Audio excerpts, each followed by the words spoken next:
Bonjour,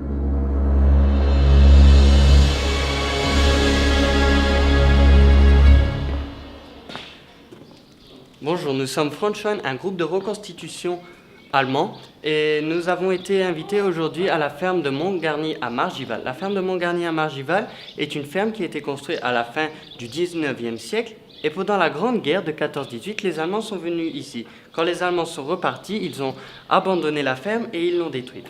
Dans cette ferme, la plus grosse production était le lait et l'élevage de moutons, et nous faisons ici la reconstitution pour représenter les Allemands et les Français pendant la Grande Guerre de 14-18. Donc suivez-moi pour voir le reste de la reconstitution.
Donc Philippe, donc vous êtes de quelle association?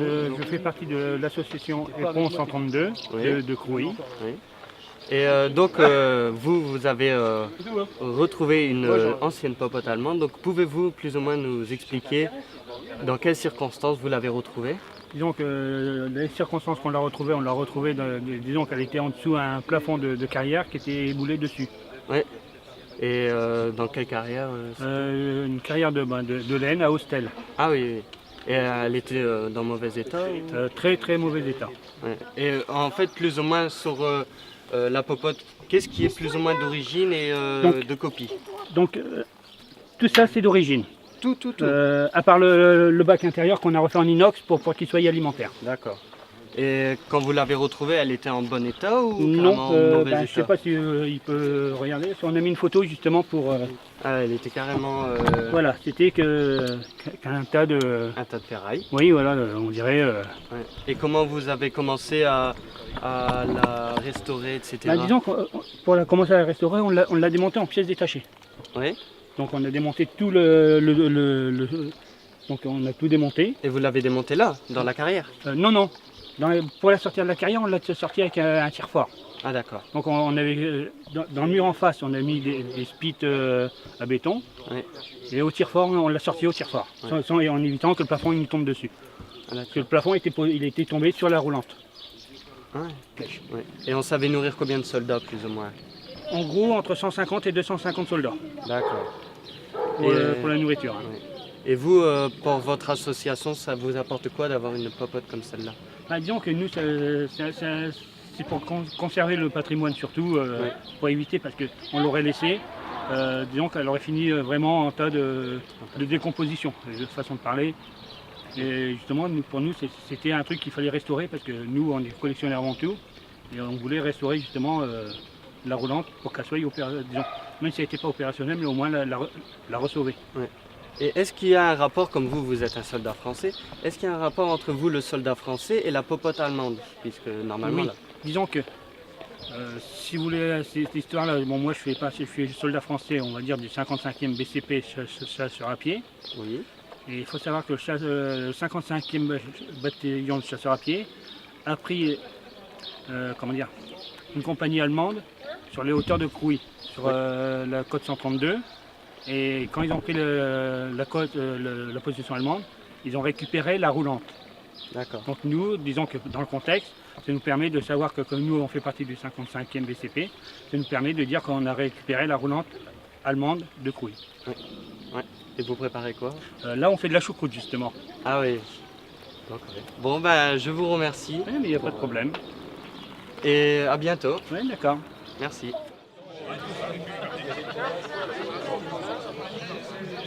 La première journée de reconstitution touche à sa fin.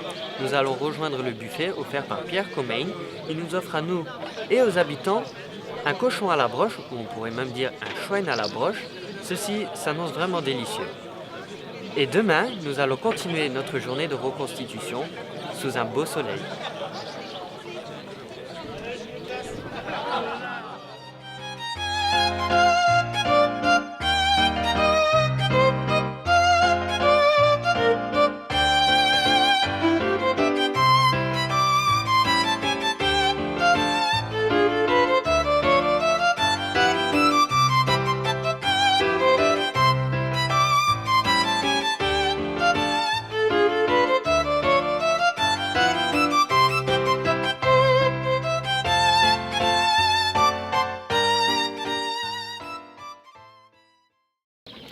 Après une bonne nuit de sommeil, je vous invite à poursuivre le reste de la reconstitution à la ferme de Montgarny.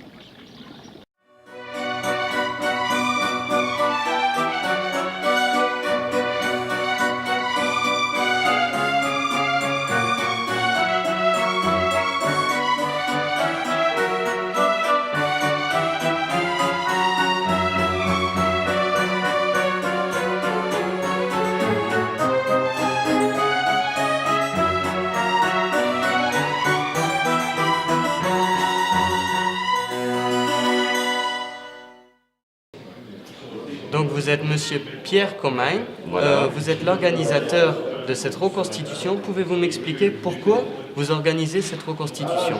Alors, initialement, on organisait simplement les journées du patrimoine. J'ai constaté très vite que faire visiter la ferme et uniquement la visite de la ferme ne suffisait pas.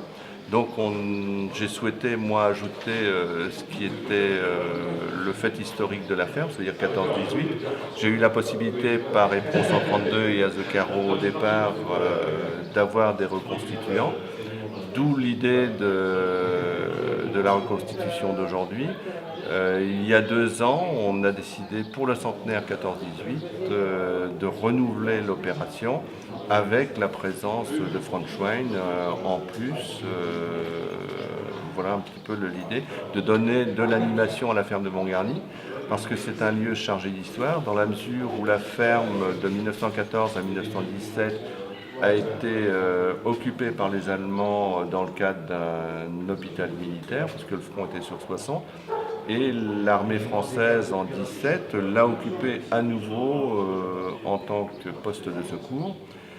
Par ailleurs, Montgarny se trouve au pied de l'Afo-Vauxaillon, c'est-à-dire la partie ouest du chemin des Dames, où ont lieu des combats importants en mai 17 et en octobre 1917, puis en septembre 1918. Donc c'est un lieu chargé d'histoire.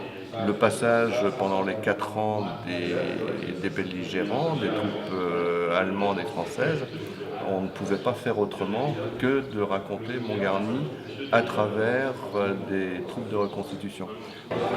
Et sinon, vous avez aussi écrit 2 livres. Est-ce Oui. que vous parlez alors de la ferme de Montgarny, Bien etc. sûr, oui, parce que c'est pour parler un petit peu économiquement, la ferme de Montgarny est mon fonds de commerce.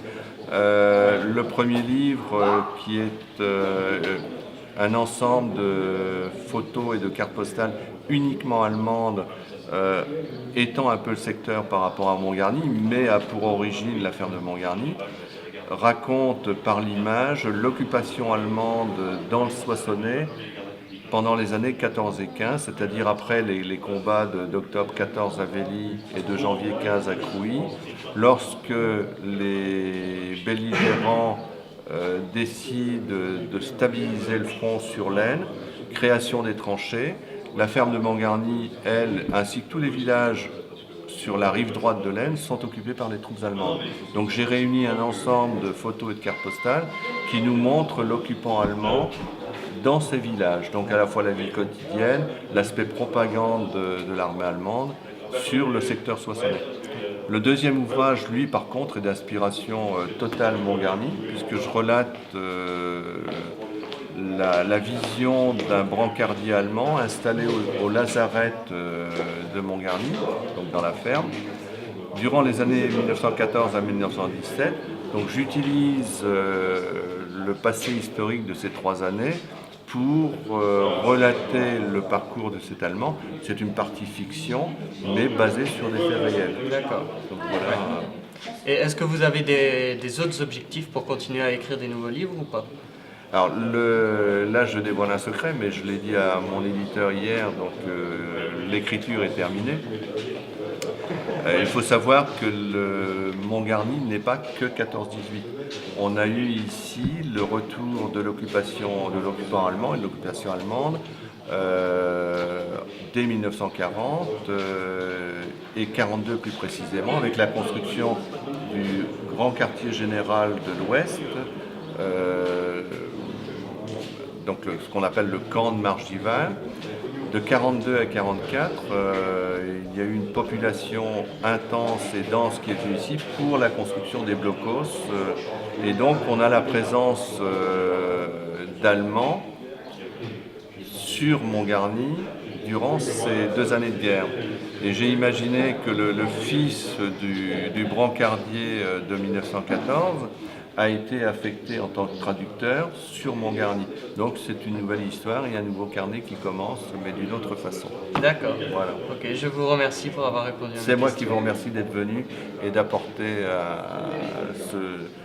ce devoir de mémoire et la transmission. Et ce que je disais tout à l'heure avec mon ami Michel Gasser, c'est de voir que des jeunes ne sont pas là que pour porter l'uniforme, mais au contraire pour s'intéresser à ce qui s'est passé dans le passé et rendre hommage ainsi à tous ces jeunes gens qui avaient votre âge et qui se sont battus sans trop savoir pourquoi. Oui, ok. Merci Voilà, beaucoup. c'est moi qui vous remercie. La reconstitution prend fin. Je dirais qu'elle s'est très bien passée.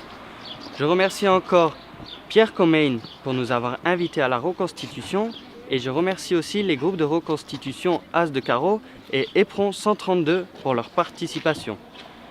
Je vous dis donc à bientôt pour la prochaine reconstitution.